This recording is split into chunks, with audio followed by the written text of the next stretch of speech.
যা, ভেতরে গিয়ে যাকে পাবি তাকে এক্ষুনি এখানে নিয়ে আয়। বিজয়বাবু, বিজয়বাবু নমস্কার।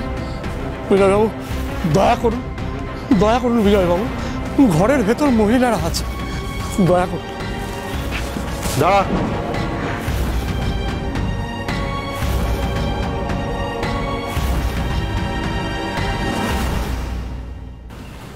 আপনি? আমি এই গ্রামেরই লোক, অমরবাবুর আমলের নায়েব। তা মশাই, আপনি এই বাড়িতে থাকেন নাকি? আর বাড়িটাকে তো দেখছি সরাইখানা বানিয়ে ফেলেছেন।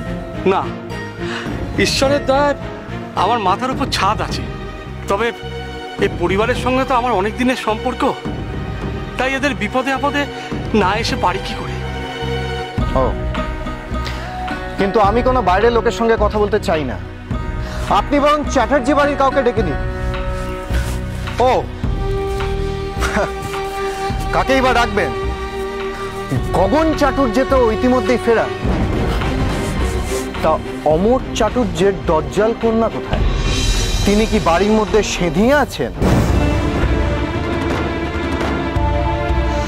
বিনোদ দাদা, ওনাকে তুমি বলো ওনার যা কথা বলার তা উনি আমার সাথে বলতে পারেন।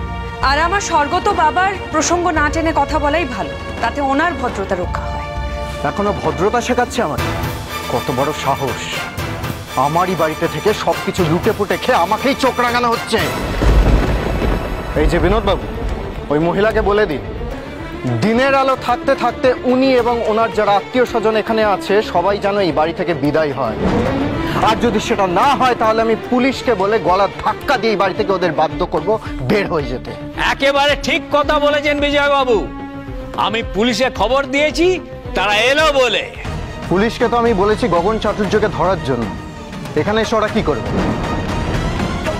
আর আপনার কি ধারণা, এদের বাড়ি থেকে বের করতে কি আমাকে পুলিশের সাহায্য নিতে হবে? বিনোদ দাদা, তুমি ওনাকে বলে দাও এ বাড়ি ওনার, এ জমিদারিও ওনার। আমি তা অস্বীকার করছি না, এ জমিদারি উনি দখল করবেন এটাই স্বাভাবিক, কিন্তু আমিও যে এই বাড়িতে আছি আমার ন্যায্য অধিকারে, এটা কি উনি জানেন? কি বললেন উনি? ন্যায্য অধিকার? এখন তো দেখছি আপনাদের কাছ থেকে আমাকে ন্যায্য আর অন্যায্য নতুন করে পাঠ পড়তে হবে। শরৎচন্দ্র চট্টোপাধ্যায়ের অনুরাধা, সোম থেকে শনি সন্ধে 7:30টায়, আকাশ আটে।